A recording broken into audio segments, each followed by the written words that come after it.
ওই এসিআরের যে বিষয় এটা কম লাগবে সময়, কারণ যেহেতু আপনারা অলরেডি এসিআর ইয়ে করছেন, তাই না? স্যার এটাই ভালো করে সবাই শিখতে চায় স্যার। না, সব ভালো করেই শেখাবো, খারাপ করে শেখাবো না। প্রথমে আমরা যেটা বলতে চাচ্ছি যে এটা কাদের জন্য প্রযোজ্য, বেসামরিক না, সামরিক না, বেসামরিক। কারণ শুধু সরকারি না, এর বাইরেও অনেক আধা সরকারি দপ্তর, স্বায়ত্তশাসিত ইত্যাদি ইত্যাদি, নবম গ্রেড অ্যান্ড তদন্ত। আপনারা নবম গ্রেড তদন্ত। আর পঞ্জিকাবর্ষ এসিআর কোন সালের যাবে? পঞ্জিকাবর্ষ অর্থাৎ জানুয়ারি থেকে ডিসেম্বর। আর অনুবেদনকারী আর হলো প্রতিষ্ঠাকারী। কারা অনুবেদনাধীন? কারা? যার এসিআর লেখা হয়, হ্যাঁ, সে হলো যে কর্মচারীর কাজের মূল্যায়ন করা হয়, সে হলো অনুবেদনাধীন বা অফিসার রিপোর্টের আপর। আর যে লেখে সে হলো রিপোর্ট ইনিশিয়েটিং অফিসার। অর্থাৎ যে মূল্যায়ন করে সে হলো কি? সে হলো অনুবেদনকারী। আর যারটা লেখা হয় সে হলো অনুবেদনাধীন, যারটা মূল্যায়ন করা হয়। আর প্রতিস্বাক্ষরকারী কাউন্টার সাইনিং হলো বসের বস, অর্থাৎ হ্যাঁ মানে যে কাউন্টার সাইন করবে, যে তার অনুবেদনকারী ঠিক মতো লেখছে কিনা, কোনো ইয়ে আছে না, জাস্ট ক্রস চেক, তাদেরকে বলা হয় কাউন্টার সাইনিং অফিসার। হ্যাঁ। আর ডোসিয়ার কি? যেখানে আমাদের সার্ভিসগুলো এসিআর সবগুলো জমা রাখা একটা বাক্স। ডোসিয়ার মানে একটা বাক্স, একজন কর্মকর্তা থাকে, তার অধীনে বাক্স। আগে তো ছিল বাক্স, ওই জনবসতি মন্ত্রণালয়ের বাক্স দিয়ে ভর্তি, আলমারি রাখার জায়গা নেই।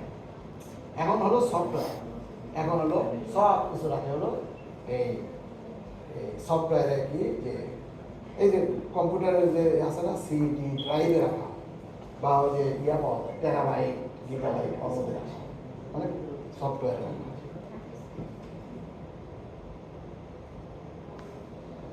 আচ্ছা, একটা জিনিস এখানে যেটা আমরা বলতে চাই যে এই কয় রকমের এসিআর?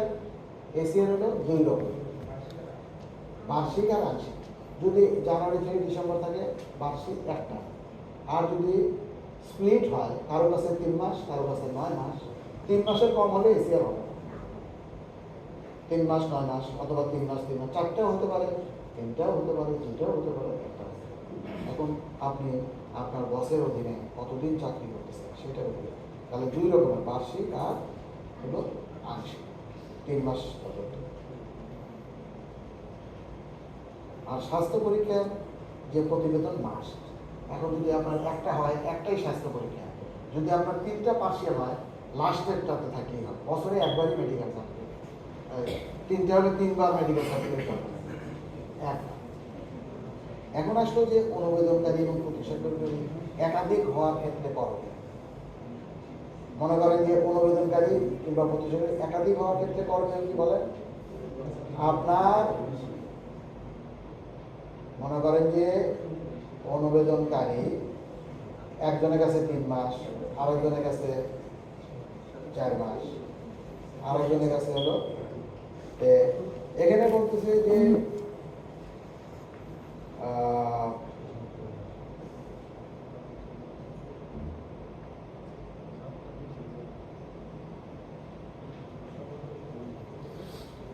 এখানে বলা হচ্ছে যে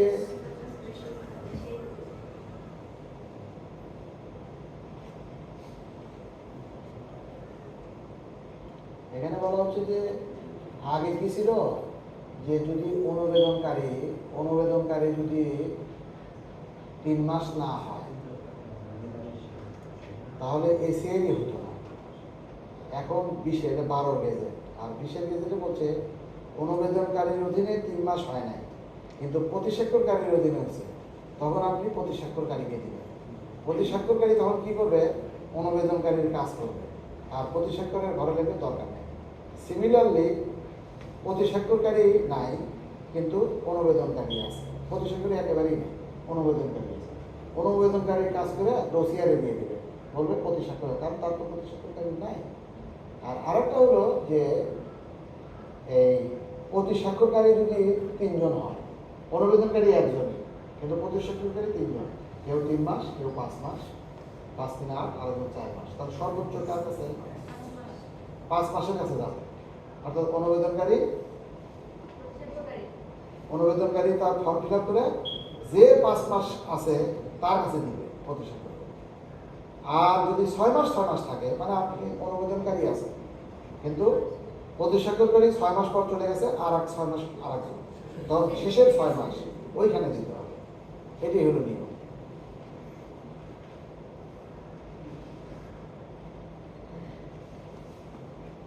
এখন অনুবেদনকারী বা প্রতিস্বাক্ষরকারী অবর্তমানে করা যায়, কেউই নাই, অনুবেদনকারীও নাই, প্রতিস্বাক্ষরকারীও নাই।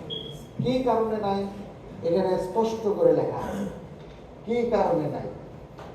দুইজনই নেই, তাহলে কি করবেন?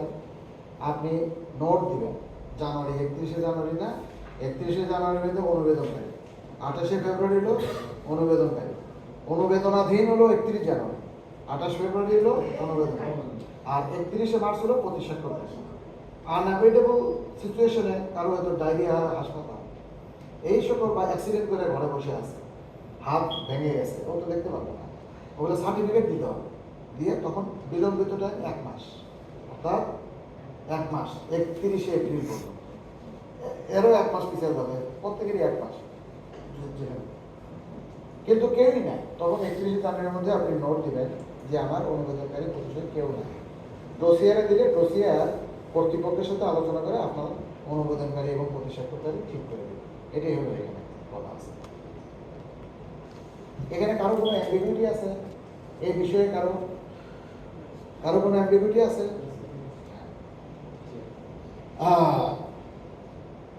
দাখিল, অনুস্বাক্ষর, প্রতিস্বাক্ষরের কথা তো আমি বলছি, এটা তো ক্লিয়ার, তাই না? নির্ধারিত সময়ের মধ্যে দাখিল না করা কি অসদাচার? যেমন 31শে জানুয়ারি এই যে পার হয়ে, এর মধ্যে যদি কেউ না দেয় তাহলে অসদাচার। অসদাচার মানে কি? কন্ট্রাক্ট রুলে অসদাচরণ মানে যায়, এখানে অসদাচরণ মানে কি হবে? দেখেন এখানে তার বিরুদ্ধে বিভাগীয় ব্যবস্থা। তবে অনিবার্য কারণ তো বিলম্বের যদি 1 মাস, যে কোনো কারণে আপনি দেন নাই, সেটা 1 মাস পাবেন, অর্থাৎ 31শে জানুয়ারির কাছে 31শে, মানে 1 মাস আর কি, 30 দিন। অ্যান্ড দেন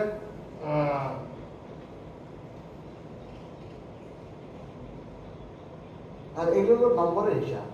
আপনি মনে করেন যে 365 দিনের এসিআর দেওয়ার যোগ্য, কিন্তু আপনি দিচ্ছেন হলো 9 মাসে দেওয়ার যোগ্য না হলে তো দরকার নেই, কারণ ম্যাটারনিটি লিভে যদি আপনি থাকেন 6 মাস তো আপনার দরকার নেই।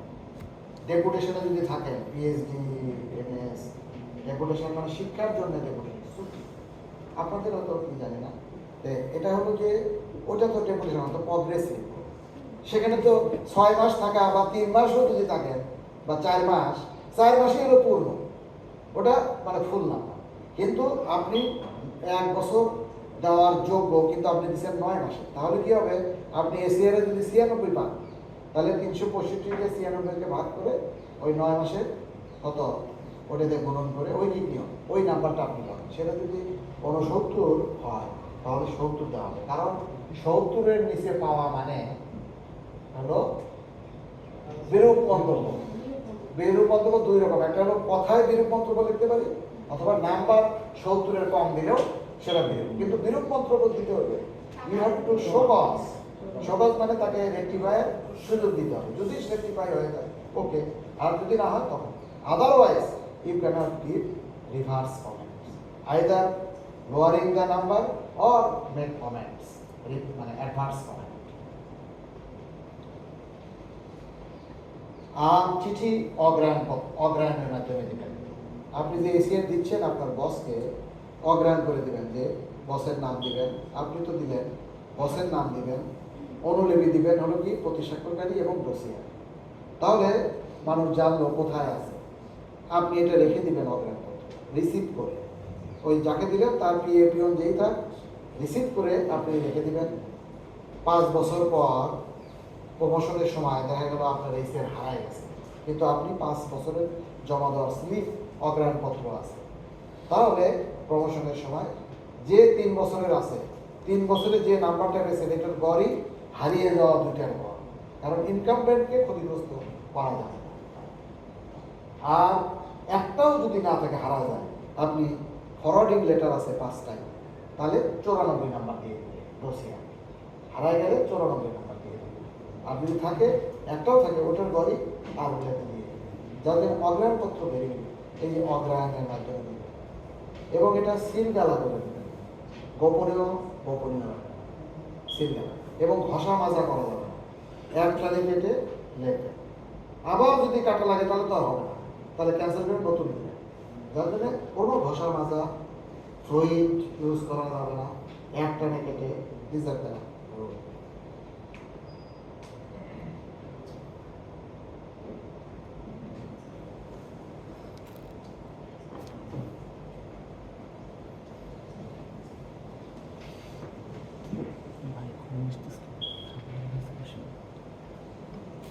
ফাইরোজের সাথে চুক্তি করো। আমার তো পিসে সিট ছিল, আমার সামনে আগে দিচ্ছে ফাইরোজ। আমি আসার বিষয় হলো ব্যাগ রেখে গেছি, দেখি যে ব্যাগ সামনে।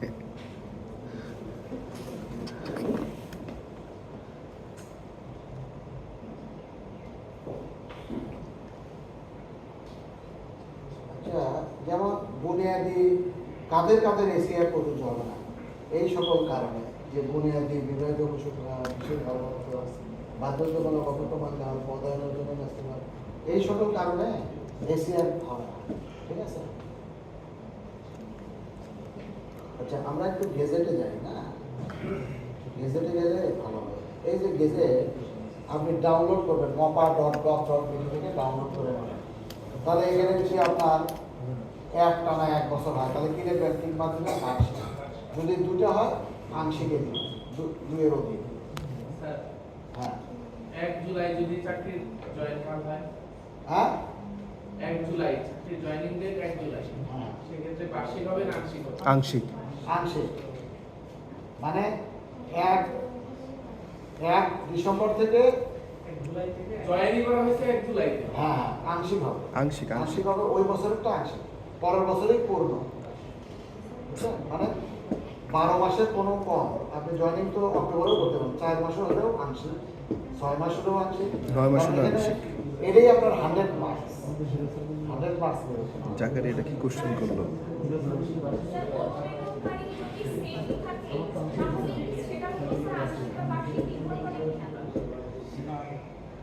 আংশিক আংশিক। অনুবেদনকারী যদি আপনার সেম থাকে তাহলে তো কোনো কথাই নাই, ওটার উপরে তো আর নির্ভর করবে না যে আপনার আংশিক বার্ষিক নির্ভর করবে।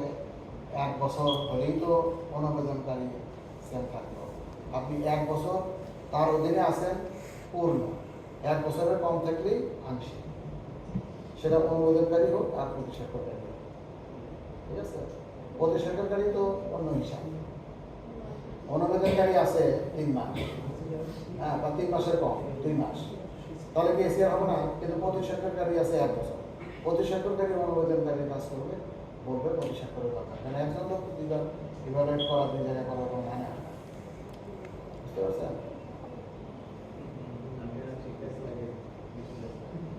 আচ্ছা, আরেকটা হলো যে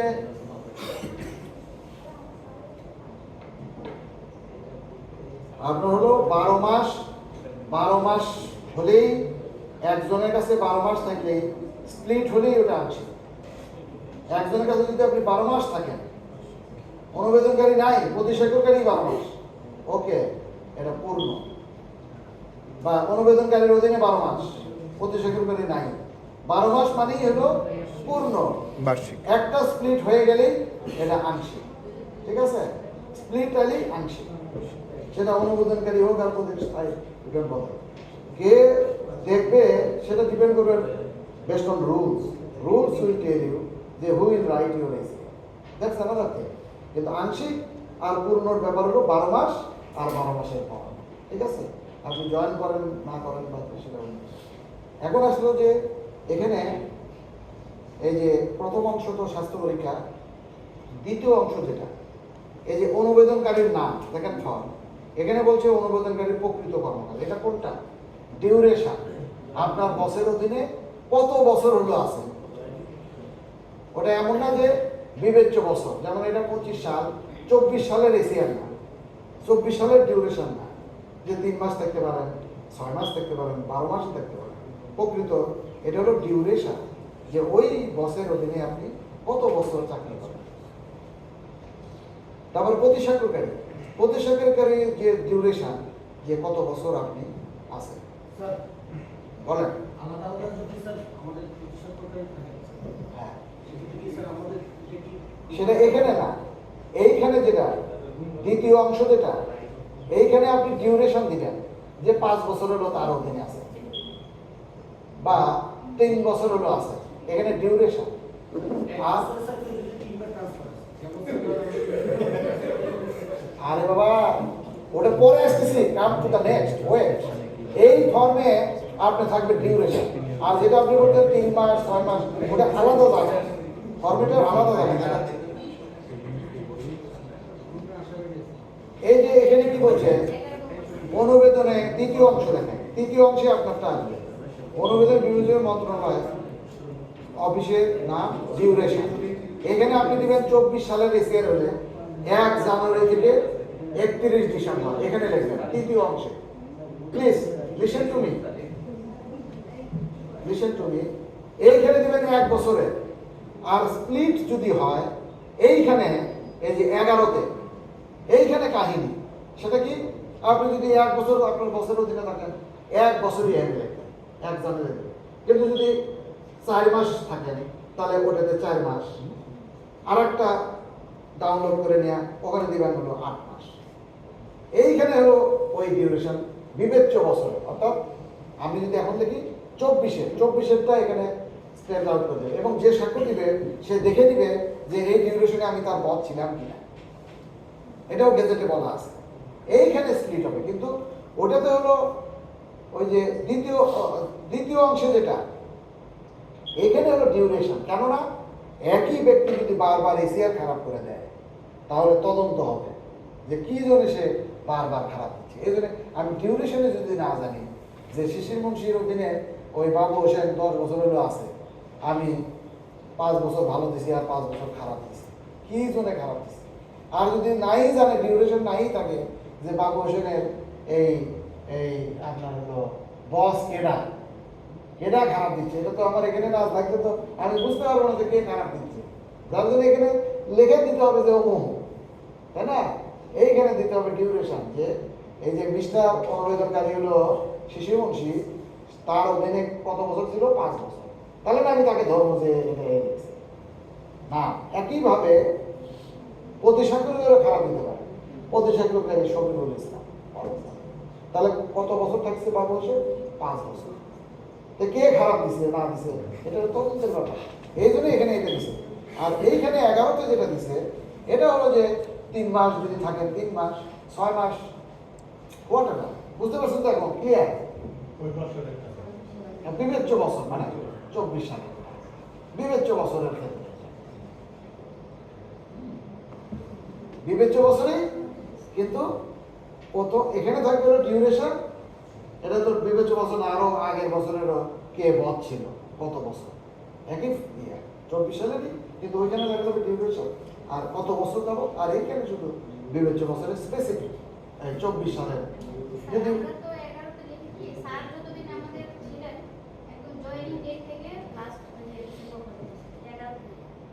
হ্যাঁ হ্যাঁ এখন স্যার যেদিন থেকে জয়েন করছে ওই তারিখে হবে স্যার, আর লাস্ট 31 ডিসেম্বর এরকম হচ্ছে। আমরা 11তে এইভাবে দিই 24 সালে বলছে অনুবেদনকারীর অধীনে চাকরির পূর্ণ মেয়াদ, হ্যাঁ যেদিন থেকে স্যার জয়েন করবে ওই দিকটা হবে। সেটাই তো আমি বললাম, জয়েন না করলে দিবেন কেমন? অর্থাৎ আপনি তার অধীনে কতদিন আছেন সেটা দিতে হবে, তারিখ, স্পেসিফিক তারিখ। হ্যাঁ, আমার এখানে বস তো 1 জানুয়ারি থেকে 31 ডিসেম্বরই তো আমি আছি, যে আমার অধীনে যে 3 জন আছে, আমি তো পুরো বছরের পর বছর আছি বাড়ে। আমাদের তো স্যার হ্যাঁ, অ্যাডমিট ক্যাডার থেকে আসে, তাহলে তার আগে একজন ছিল, ও তো আর ফাঁকা নাই, কেউ না কেউ তো ছিল, তাহলে সে তার কাছে যদি 3 মাসের বেশি হয় তাকেও দিতে হবে। আপনি বিষয়টা বুঝছেন কি না? আপনার বল যে আজকে কয় তারিখে জয়েন করছে? 24 সালের কয় তারিখে? 24 সালের কয় তারিখে? হ্যাঁ, মনে করেন যে 30 এপ্রিল, তাহলে জানুয়ারি ফেব্রুয়ারি মার্চ, 30 এপ্রিল আগে 4 মাস হয়ে গেছে, আপনার এসিআর হবে না? ও তো বস, ওর কাছেও দিতে হবে তো। হ্যাঁ, আপনি মনে করেন যে আপনার বস জুলাইয়ের 1 তারিখে জয়েন করছে উনিই বস, আর আগে যে 6 মাস যে ছিল সে বস না? তাহলে আংশিক। এখন যদি আসে হলো এই ফেব্রুয়ারির 15 তারিখে, তাহলে আগের বস এসিআর হবে না, কারণ 2 মাসের কম। কি বুঝতে পারছেন কিনা? হ্যাঁ, এমন না যে আপনি এই বছর আসছেন আপনি 31শে মার্চ থেকে 31 ডিসেম্বর দিবেন, তাহলে জানুয়ারি ফেব্রুয়ারি মার্চ এই 3 মাস কই গেল?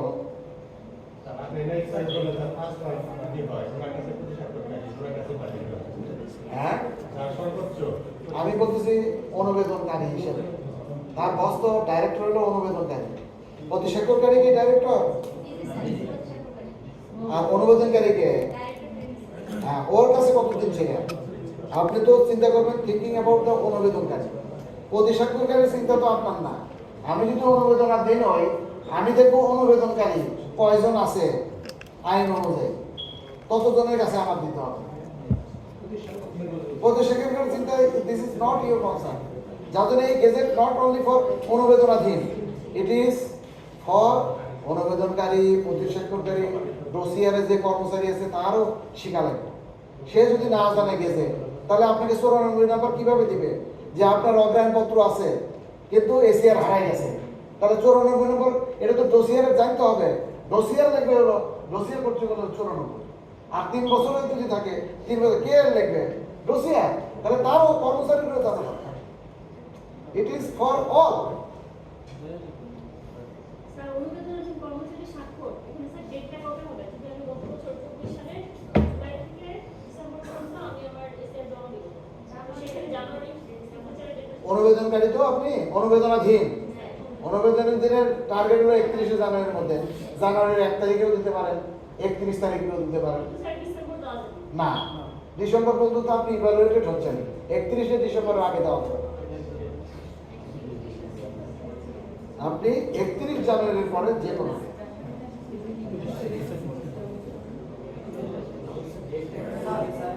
হ্যাঁ,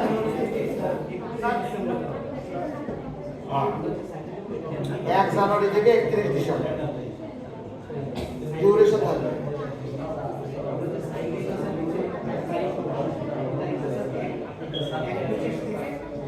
না, ওটা সাইনে দিতে হবে না। আপনি তো এখানে তো উপরে লেখাই লিখছেন 1 জানুয়ারি থেকে 31 ডিসেম্বর, ওগুলো তো দেওয়াই আছে। আপনি স্বাক্ষর যেটা দিবেন সেখানে 15ই জানুয়ারি যদি জমা দেন, 15ই জানুয়ারি স্বাক্ষর দিয়ে 15ই জানুয়ারি, স্বাক্ষর দিয়ে 31শে জানুয়ারি, স্বাক্ষর দিয়ে 1 জানুয়ারি, কিন্তু আপনি তো 31 ডিসেম্বর স্বাক্ষর দিয়ে দিতে পারবেন না। এই প্লিজ বলেন। স্যার প্রতিস্বাক্ষরকারী স্যার যদি উনি পিআরএ চলে যান স্যার, হ্যাঁ, যেমন 31 ডিসেম্বর পর্যন্ত নাই, উনি হচ্ছে কি নভেম্বরে চলে গেছে, সেক্ষেত্রে কি প্রতিস্বাক্ষরকারী কি আমরা মানে যতদিন ছিলেন ওই পর্যন্ত দিব কিনা, একজনই দিব কিনা? অবশ্যই যে আপনার প্রতিস্বাক্ষরকারীর ডিউরেশন দিবেন হলো 1 জানুয়ারি থেকে নভেম্বরের 1, যতটুকু আছে ততটুকুই, কারণ ওর তো চাকরি নাই, ওটা আপনি দিতে পারবেন না। ওই যে বাকিটা যে গ্যাপ আছে স্যার, যে 1 মাস বা 2 মাস, ওই গ্যাপটা কি স্যার নতুন আরেকজন দিবেন না? 3 মাসের কম হলে তো এসিআর হবেই না। 3 মাসের কম হলে তো এসিআরই হবে না, অনুমোদনকারী আর প্রতিস্বাক্ষরকারী না, হবেই না। স্যার প্রতিস্বাক্ষরকারী জুলাইয়ের 1 তারিখ থেকে নভেম্বরের 30 তারিখ পর্যন্ত আমাদের দায়িত্ব থাকে, তার মানে টোটাল 5 মাস ছিল, আর এক মাসে নাই, তো আমরা নিউজে দেখা দিলাম 1 জুলাই থেকে এটা থাকার কারণে তোমার এই সময় প্যারা নিতে হয় না। না, না, আপনার এসিআর হবে ঠিকঠাক করে দিচ্ছে। এই মনে করেন যে এখানে তো প্রতিস্বাক্ষরকারীর ডিউরেশন নেই, গেজেটে কি আছে? আছে তো স্যার প্রতিস্বাক্ষরকারী বিবেচ্য বছরে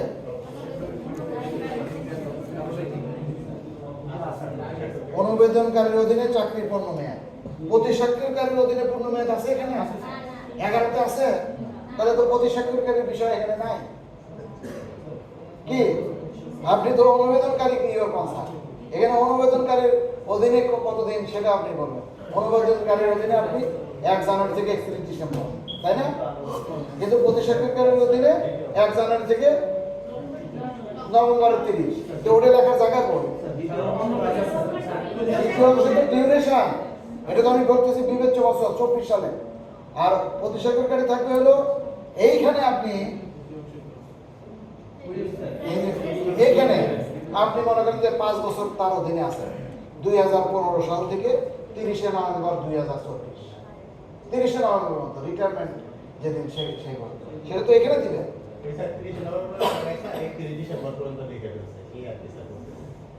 ওটা সেটা তো ভুল করছে, সে তো ডিউরেশন দেয় নাই, 24 সালেরটা দিছে, 23 সালেরটা দিছে মনে হয়। স্যার আমি এক্সটেন্ড বাড়াই দিছি এক মাস মানে ওনার ডিসেম্বর পর্যন্ত ছিল তাকে এইখানে টাইম পিরিয়ডে হ্যাঁ কত থেকে কত দিছেন বলেন? স্যার 1 জুলাই থেকে স্যার একচেঞ্জ করে 30 নভেম্বর ছিল ওটা কোন সাল? 24 সাল। তা আমি ওটাই তো বলতেছি ইট ইজ রং। ওখানে তো ওই বছরের না, এখানে দিতে হবে হলো ডিউরেশন 5 বছর 4 বছর 3 বছর।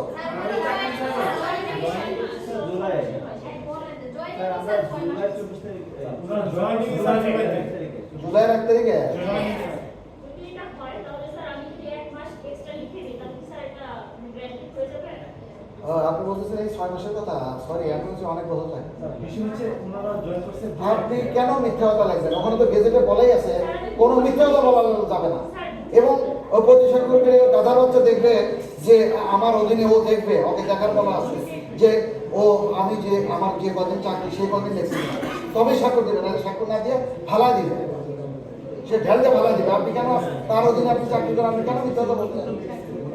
আপনি পয়লা জুলাই থেকে 30 নভেম্বর লিখবেন আগে কিন্তু এই প্রতিষ্ঠানের ক্ষেত্রে, আর অনুবাদের তারিখ থেকে আপনি লিখবেন পয়লা জুলাই থেকে 31 ডিসেম্বর, যেহেতু সে আছে।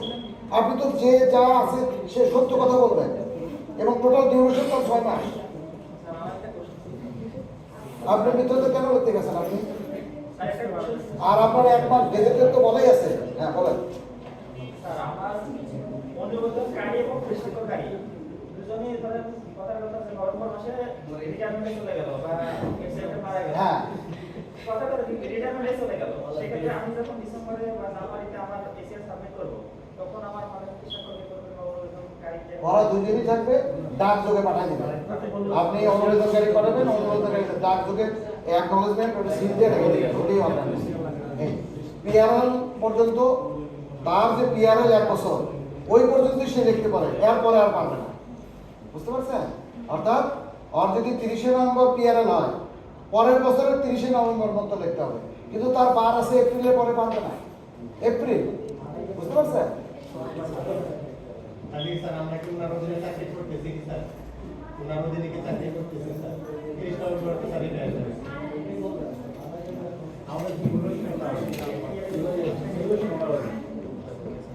আমাদের কারো এসিআর হয়নি, আমারও হয়নি, না, তোমারও হয়নি। এখানে হলো তোমার তো বার্ষিক প্রতিবেদন দিচ্ছে স্যার হয় নাই, বাদ। আমার তো উল্টাপাল্টা করছি, বাদ যদি মারা যায়, বাদ সবগুলো বাদ। সেক্ষেত্রে আপনি সবাই হাতাহাতিকে নজরে রাখবো। অনুবেদনকারী তো দিয়েই দিছে, মারা যদি যায় তাহলে এখন ও লিখবে যে অনুবেদনকারী লিখবে যে প্রতিস্বাক্ষরের দরকার নেই, মারা গেছে, অথবা এটা ক্লিয়ার কোনো কথা বলা নেই, মানে বলা আছে পিআরএল এ গেলেও সে লিখতে পারবে এই 24 সালেরটা। হ্যাঁ, মারাটা কখন গেছে? মানে মারাটা কখন গেছে? যদি আপনার 3 মাস আপনার এসিআর হওয়ার পরে যদি মারা যায়, এসিআর হওয়ার আগে মারা গেলে তখন লাগবেই না। মনে করেন যে জানুয়ারি ফেব্রুয়ারি 3 মাসের কম, মানে মার্চের 15 তারিখ মারা গেছে, তাহলে সে তো আর এসিআর লিখতে পারবে না। কিন্তু অনুবেদনকারী আছে 1 বছর, অনুবেদনকারী তো লিখবে, প্রতিস্বাক্ষরের দরকার নাই তো, কারণ প্রতিস্বাক্ষর করে তো 3 মাস হয় নাই, মারা গেলে তো অসুবিধা নেই। হ্যাঁ,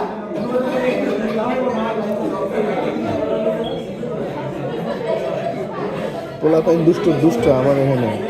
আচ্ছা তারা নেই।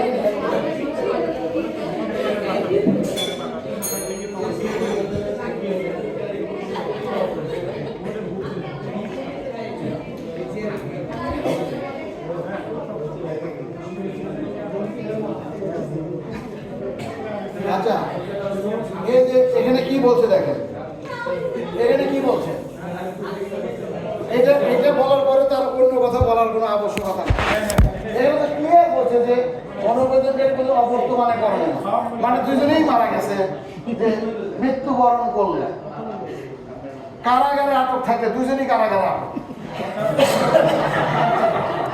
সাময়িকভাবে বরখাস্ত। কারণ এখন যে যোগ শুনেছে 5ই আগস্টের পরে সমাজে জেলে যাচ্ছে, অপসারিত হলে, চাকরিতে বরখাস্ত হলে, এই যে কারণ বলা আছে, তখন আপনি কি বলবেন? উভয় ক্ষেত্রে নিম্নতা ঘটে, বিষয়টি তথ্য প্রমাণ সহ উল্লেখ করুন। Everything should be based on evidence. Evidence ছাড়া মুখে মুখে বলে দিলেন হবে না। এভিডেন্স, ও আসলে কারাগারে আছে কিনা উল্লেখ করে অনুবেদনাধীন কর্মচারী ডোসিয়ার সম্মেলন পদ্ধতি এসিআর থাকে নির্ধারিত সময়ের মধ্যে অবৈধ, নির্ধারিত মানে 31শে জানুয়ারির ভিতরে আপনি লিখিত জানাবেন যে আমার বস, তার বস কেউ নাই, এই কারণে। তখন ওই কর্তৃপক্ষ ডোসিয়ার তো কেরানি ডিজি বার্ডের সাথে কথা বলবে, ওর নাই মানে যে এটা রুলারের সাথে কথা বলবে, স্যার এই ঘটনা। তখন সে বলে দেবে যে এই মিস্টার এক্স এবং মিস্টার ওয়াই হলো তার অনুবেদনকারী। তখন কারাগারে থাকলে কি তথ্য প্রমাণ দেবে? কারাগারে আপনি অফিস আদেশ দিচ্ছে না যে কার কার জেলে ভরে নিয়ে পেপারে আসতেছে, গেজেট আসতেছে, গেজেট ছাড়া তো জেলে যাবে না। আপনি গেজেট দিয়ে দিবেন, আপনাকে তো সব কিছু এভিডেন্সিয়াল। আপনি যদি এমনি বলেন যে আমার পা ভেঙে পড়ে আসি এই জন্য আমি এসিআর দিইনি, তাহলে সার্টিফিকেট করি, ডাক্তারের সার্টিফিকেট দিতে হবে।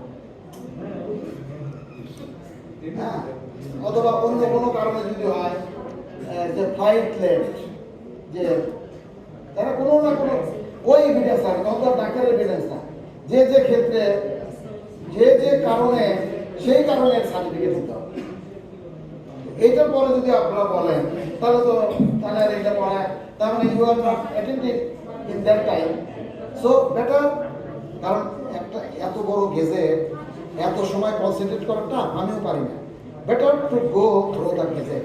You have a gazette, you have handbook, you have to go through again and again, internalize the whole story, then everything will be clear.